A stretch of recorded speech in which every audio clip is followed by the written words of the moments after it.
¿Ya? Ok, aquí tenemos el circuito tal como venía en el diagrama, con el amplificador operacional 741, las resistencias y las entradas de voltaje.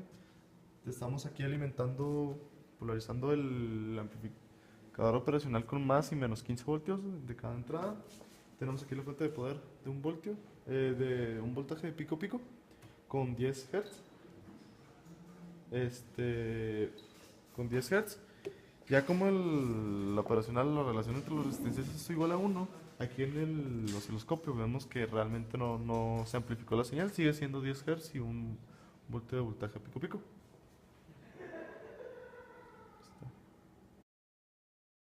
Ok, ahora cambiamos con una resistencia de 100 kilo ohms y una de 10. Entonces si las dividimos 100 entre 10 debería amplificarnos por 10 veces el voltaje que iniciamos. Acá en la fuente de poder sigue entrando un voltaje pico pico de uno con la misma frecuencia de 10. Y ahora sí vemos que se amplifica hasta 10 voltios la salida, que tiene concordancia 10, el 100 sobre 10 por el uno. Está.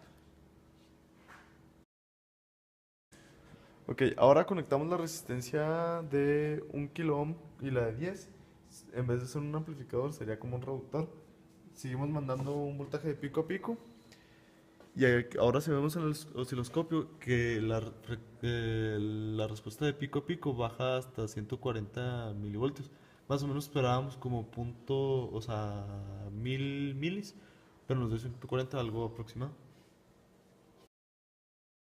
Ok, ahora tenemos el circuito con 100 y 1. El multiplicador debería ser por 100. Entonces, si entramos con un voltaje de pico a pico de 1, debería salir uno de 100. Pero ya como vemos en la realidad, en esta cosa, que llega hasta 27, más o menos 30, porque es lo que no puede llegar hasta 100, porque esto nomás le está proporcionando un máximo de ganancia de 30 por cada lado. Ahora tenemos el segundo circuito con todas las resistencias y entrada para energizar el amplificador con más menos 15 y una extra de más 5 que viene a otra resistencia.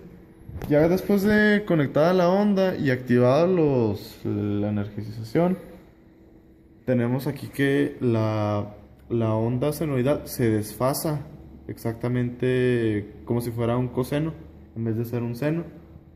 Y si apagamos el motor, digo la fuente de poder, se regresa a la misma pero con mucho menor amplitud la primera, debido a que consume energía.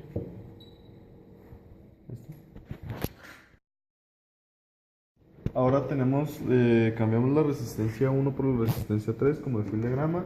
Tenemos la misma fuente de poder y señal. Y si vemos aquí en el osciloscopio, vemos que igual se desfasa, pero las amplitudes son más o menos la misma.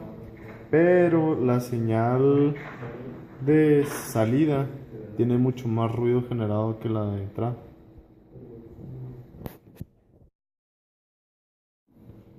Ahora cambiamos la resistencia de 10 kilo ohms por una de 1 para en vez de ser un amplificador hacemos un reductor.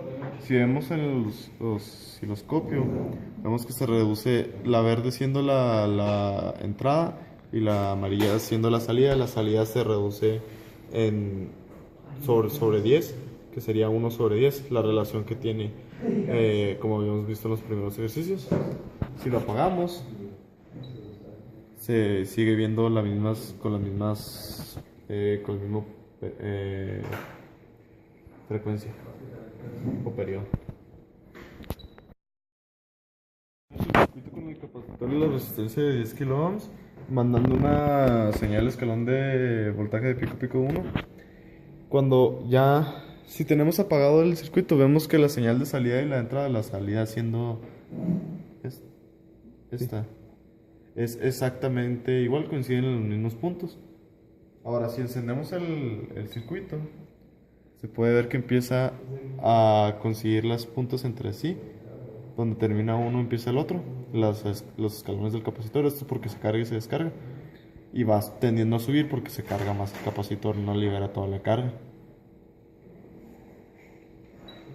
Y aplicando una tren de pulsos con una frecuencia de 10 Hz. En cuanto vemos la gráfica sin encender el amplificador, se ven igual las líneas. En cuanto lo encendemos, la salida de nuestro sistema empieza a ser una línea. Si lo acercamos un poco más,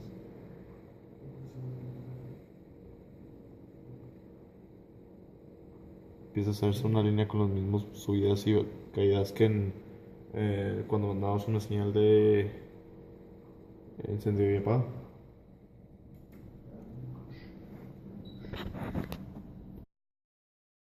Ponemos con una fuente de tren de pulsos.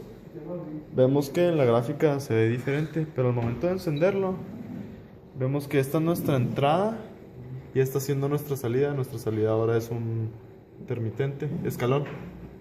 Ahora, si lo cambiamos a una función senoidal, vemos que nuestra entrada es un senoidal y nuestra salida es un escalón, donde coinciden en los cambios de las mitades. Cuando llega a la mitad de la curva cambia.